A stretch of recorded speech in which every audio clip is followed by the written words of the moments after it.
एक पुरानी खत ने एक आदमी के जीवन की दशा बदल दिया। चलो जानते हैं ये कैसे हुआ और क्या हुआ इस कहानी में। किसी काम के सिलसिले में मेरा दिल्ली जाना हुआ। शाम के समय जब मैं मेन रोड पर टहल रहा था तो मस्जिद के पास फुटपाथ पर पुरानी किताबों की एक दुकान दिखी।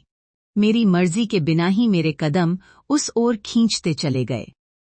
किताबें मेरी कमजोरी हैं, पढ़ने का शौक बचपन से ही था, पर लिखने का कला तो जैसे उसी शौक से जन्मा है। अक्सर मेरी रचनाएं पत्रिकाओं में छपती रहती हैं।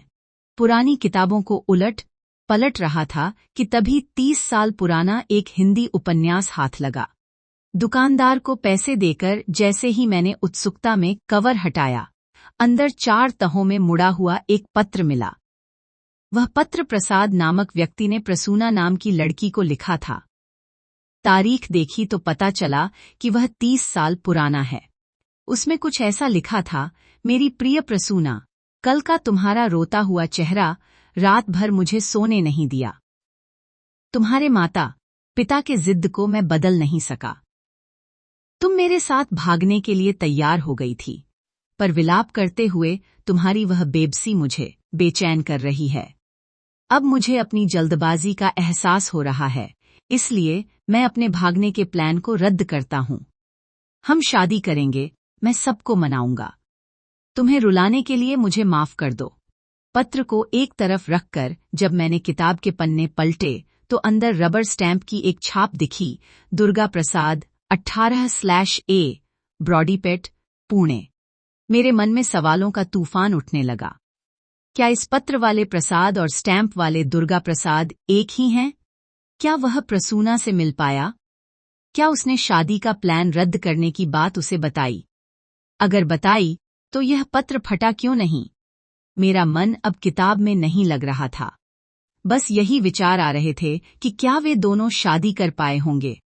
आश्चर्य की बात यह थी कि उस रात सपने में भी वे अनजान प्रेमी ही आए। अगले दिन मेरी व्याकुलता और बढ़ गई। पुणे की किताब दिल्ली कैसे आई? क्या दोनों अलग अलग व्यक्ति थे? इन सवालों ने मेरे अंदर एक डिटेक्टिव जगा दिया।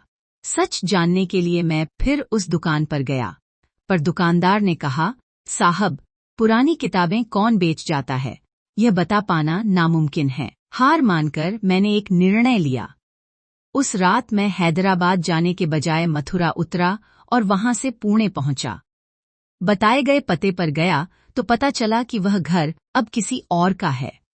मकान मालिक ने बताया कि दुर्गा प्रसाद नाम का युवक वहां किराए पर रहता था, पर बहुत साल पहले ट्रांसफर होने पर कहीं चला गया। काफी पूछताछ के बाद उनके एक रिश्तेदार रामू का पता चला, जिनकी नाज सेंटर में फलों की दुकान थी। रामू से मिलने पर मैंने खुद को दुबई से आया हुआ पुराना दोस्त बताया। उन्होंने बताया कि दुर्गा प्रसाद मोटर ट्रांसपोर्ट की पुणे शाखा में काम करता था। उसने एक ब्राह्मण लड़की से प्यार किया था, पर उसके पिता इस रिश्ते के खिलाफ थे। एक दिन अचानक वह लड़की गायब हो गई। दुर्गा प्रसाद पागल सा हो गया। उसके पिता ने उसकी हालत देख उसका ट्रांसफर दिल्ली हेड ऑफिस करवा दिया। किस्मत का खेल देखिए, मुझे फिर से दिल्ली ही जाना था। मैंने ऑफिस से छुट्टियां बढ़वाईं और दिल्ली के बैंक स्ट्रीट स्थित ऑफिस पहुंचा। वहां पता चला कि दुर्गा प्रसाद बीमारी के कारण लंबी छुट्टी पर है। जब मैं उसके घर पहुंचा तो उसकी हालत देख दहल गया। वह कैंसर की आखिरी स्टेज पर था। मैंने उसे सारी बात बताई और वह पत्र दिखाया। उसने नम आंखों से कहा, उस दिन जब मैं वह पत्र पोस्ट करने निकला तो रास्ते में पता चला कि मेरे पिता को हार्ट अटैक आया है। मैं उन्हें लेकर अस्पताल भागा। 3 हफ्ते बाद जब लौटा और प्रसूना के घर गया तो वहां कोई नहीं था। वे लोग घर छोड़कर चले गए थे। मैंने बहुत ढूंढा, पर वह नहीं मिली। मैंने आज तक शादी नहीं की, बस उसकी यादों के सहारे जी रहा हूं। तंगी इतनी थी कि दवाइयों के लिए अपनी पुरानी किताबें भी बेचनी पड़ीं। उसने सिसकते हुए कहा, मेरी बस एक आखिरी इच्छा है, मरने से पहले एक बार प्रसूना को देख लूं। उसकी हालत देख मेरा दिल भर आया। मैंने प्रसूना के पिता दीक्षितुलु सोमयाजुलु का पुराना पता लिया और खोज शुरू की। एक पुराने पुजारी ने बताया कि जब प्रसूना घर से भागी थी तो समाज के डर और अपमान की वजह से उसके पिता शहर छोड़कर चले गए। किसी को नहीं पता कि वे कहाँ गए। मुझे लगा कि शायद प्रसूना ने आत्महत्या कर ली होगी। मिस्ट्री और उलझ गई। मैंने सोचा अब हैदराबाद लौट जाना ही बेहतर है, पर तेनाली में मेरे साले कामेश का घर था। वहां रुकना पड़ा। वहां कामेश ने मुझे एक पुरानी डायरी दिखाई जो उसके मेरे ससुर की थी। डायरी पढ़कर मेरे पैरों तले जमीन खिसक गई। उसमें लिखा था कि 30 साल पहले मेरे ससुर ने एक लड़की को रेलवे ट्रैक पर आत्महत्या करने से बचाया था। वह लड़की प्रसूना ही थी। वह अपने प्रेमी के न आने से टूट चुकी थी और घर नहीं जाना चाहती थी। मेरे ससुर की कोई संतान नहीं थी, इसलिए वे उसे अपने साथ ले आए। बाद में मेरे ससुर के घर ही कामेश का जन्म हुआ। उन्होंने प्रसूना को अपनी सगी बेटी की तरह पाला और समाज को कभी सच नहीं बताया। तभी मुझे बिजली का झटका सा लगा। मेरी पत्नी का पूरा नाम ज्ञान प्रसूना है।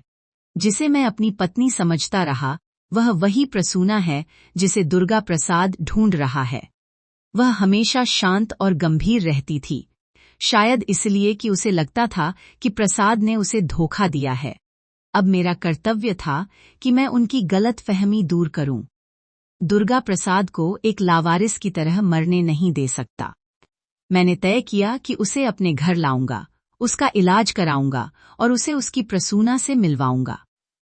अगली सुबह मैंने अपनी पत्नी से कहा, ज्ञानू, पैकिंग कर लो, आज रात हम दिल्ली जा रहे हैं। वह हैरानी से मुझे देखती रह गई, पर उसे नहीं पता था कि वहां उसका अतीत उसका इंतजार कर रहा है। अगर आपको यह कहानी पसंद आई हो तो लाइक करें, शेयर करें और अपनी बहुमूल्य राय कमेंट्स में जरूर बताएं। ऐसी ही और अच्छी कहानियां सुनने के लिए हमारे चैनल को जरूर सब्सक्राइब करें। फिर एक अच्छी कहानी के साथ मिलेंगे।